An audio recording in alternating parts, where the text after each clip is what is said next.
जय हिंद बच्चों। देखो, इसके पहले जो है आप लोग को बता रहे थे क्या, वर्ण विचार बता रहे थे, है ना।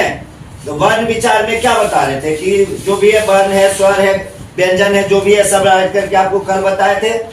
यह देखिए, अब इसमें क्या है कि वर्णों को मुख्यतः दो भागों में बांटा गया है ना। जो वर्ण है उसको मुख्यतः दो भाग में बांटा गया, ठीक है ना। वर्णों को कितने भाग में बांटा गया है? दो भागों में। एक हो गया क्या, एक स्वर वर्ण, और दूसरा क्या हो गया, व्यंजन वर्ण। समझिए बात को, ये सब ध्यान से आप लोग समझिएगा। एक क्या हो गया, स्वर वर्ण, दूसरा क्या हो गया, व्यंजन वर्ण, है ना। अब यहाँ देखिए, पहला क्या है, स्वर वर्ण, है ना।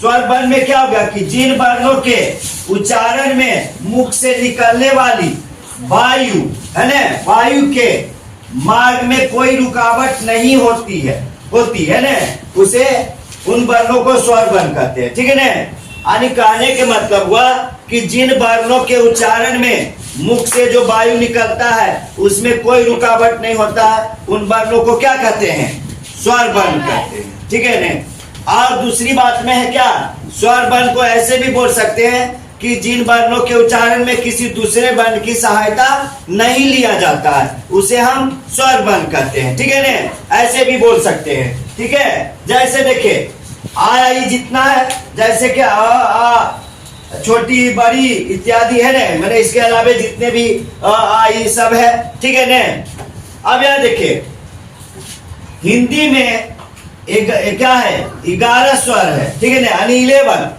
हिंदी में कितने स्वर है, 11 है।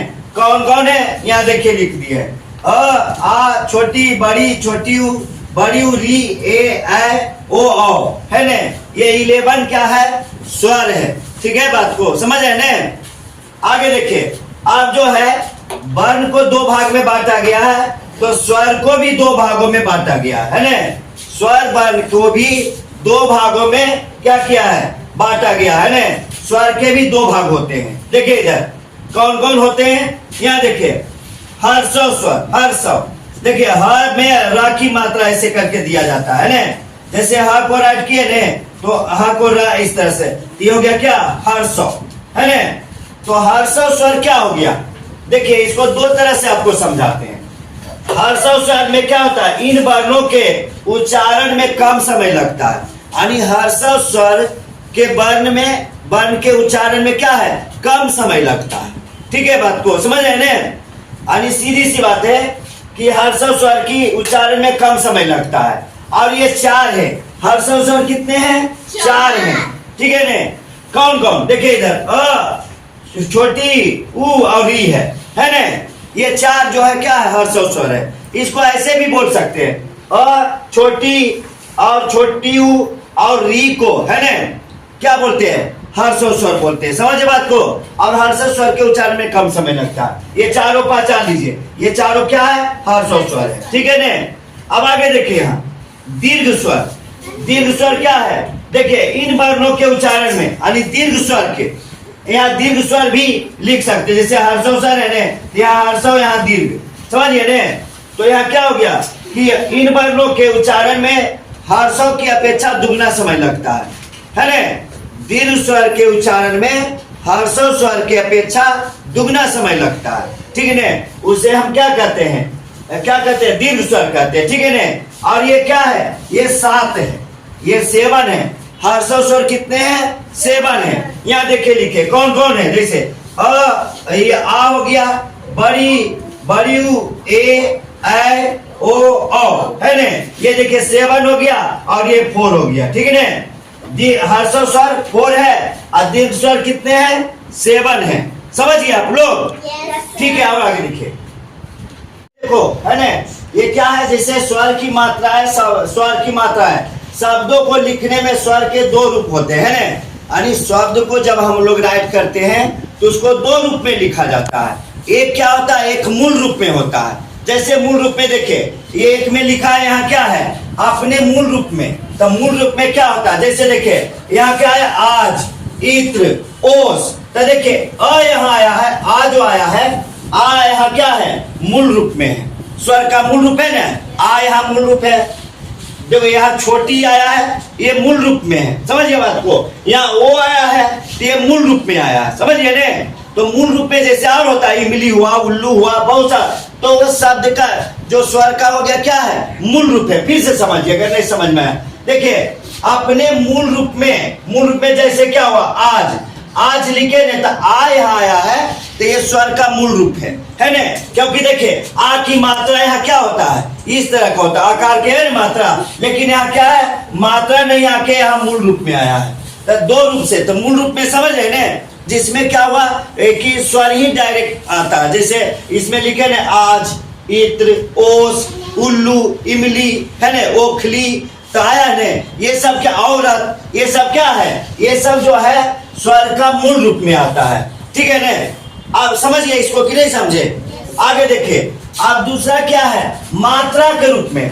जैसे देखिए एक सीधी छोटा सा शब्द लिखे मीरा, क्या लिखे, मीरा।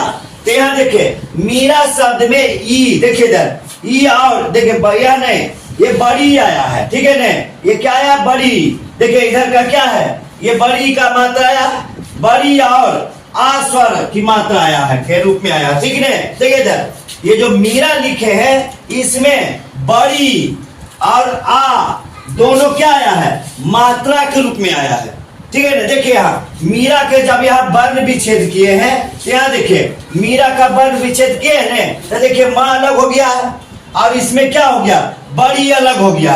तो बड़ी की मात्रा आया है ना, देखिए ये मात्रा के रूप में आया है, और यहाँ क्या आया, मूल रूप में आया है, ठीक है ना। ऊपर वाला में क्या है, मूल रूप में आया है, कौन, स्वर, और दूसरे वाला में जो है यहाँ मात्रा के रूप में आया है।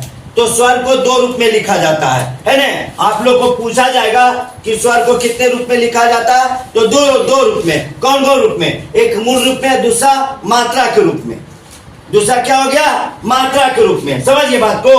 अब यहाँ देखिए ये हो गया मीरा, तो मीरा में क्या है, बड़ी और ये देखिए यहाँ वर्ण विच्छेद करके दिखा रहे, तो अलग अलग हुआ है ना। आप लोग समझ रहे हैं ना कि नहीं समझे हैं। आगे देखिए, अब यहाँ देखिए, अब छोटी सी हो गया, मात्रा किसे कहते हैं, तो मात्रा को देखिए, लिखने में व्यंजन के साथ मिलने पर स्वर के परिवर्तित रूप को मात्रा कहते हैं, है ना। जब हम लिखते हैं, समझिए ध्यान दोगे इधर, जब हम कोई शब्द को लिखते हैं, व्यंजन शब्द को, तो उसके साथ क्या होता है, स्वर मिलता है, और उस स्वर मिलने के बाद वो क्या हो जाता है, परिवर्तित हो जाता है। तो परिवर्तित रूप को क्या कहते हैं, मात्रा कहते हैं, है ना। लिखने में व्यंजन के साथ मिलकर स्वर के परिवर्तित रूप को क्या कहते हैं, मात्रा कहते हैं, ठीक है ना। अब यहाँ देखिए ये ऊपर वाला क्या है, सब ये ऊपर वाला सब स्वर है ना जी। पहचानिए इधर देखोगे सब, ये ऊपर वाला क्या है, सब स्वर है, और नीचे इसका सब क्या है, मात्रा है। देखो आकार की मात्रा कैसे होता है, हर्षिकार के कैसे होता है, दीर्घिकार के कैसे होता है, ये हर्षुकार के क्या होता है, री का क्या होता है, ए का सब मात्रा है। अब यहाँ क्वेश्चन होता है कि आ का क्यों नहीं होता है, ठीक है ना। आ का मात्रा क्यों नहीं होता है, क्योंकि देखिए अ जो है सभी व्यंजन के साथ मिला हुआ रहता है, ठीक है ना। जैसे सभी व्यंजन के साथ क्या है, मिला हुआ था यह। जैसे देखिए यहाँ क लिखे, क, है ना, इसको जब अलग करेंगे तो क हलन अ, है ना, क हलन क्या हो गया, अ, तब जाके ये क्या हो गया, क। जितने भी व्यंजन है सभी के मात्रा, सभी के साथ क्या है, अ जो है, अ के बिना उच्चारण होगा ही नहीं, समझे बात को। जैसे म लिखे, और देखिए म लिखे ने, तब माँ हलन, है ने, ठीक है ने, ये हल चिन्ह इसको बोला जाता है। देखिए इधर ये जो हम लोग म देखे, इसे तिरछे चिन्ह दिए, इसको हल चिन्ह बोला जाता है। हलंत पढ़ते हैं, लेकिन कौन सा चिन्ह बोला जाता है, बोलिए क्या चिन्ह बोला, हल चिन्ह, समझिए बात को। तो ये सभी मात्रा को आप लोग ध्यान से पढ़ लीजिएगा, समझे ने। अब फिर हम कल पूछेंगे, आप लोग बताइएगा, समझिए ने। कहीं कोई दिक्कत है तो पूछ सकते फिर से, कोई दिक्कत किन्हीं को नहीं ने, ठीक है। और आप लोग को भी वीडियो पसंद है तो ज्यादा से ज्यादा लाइक, शेयर एंड सब्सक्राइब करें। धन्यवाद।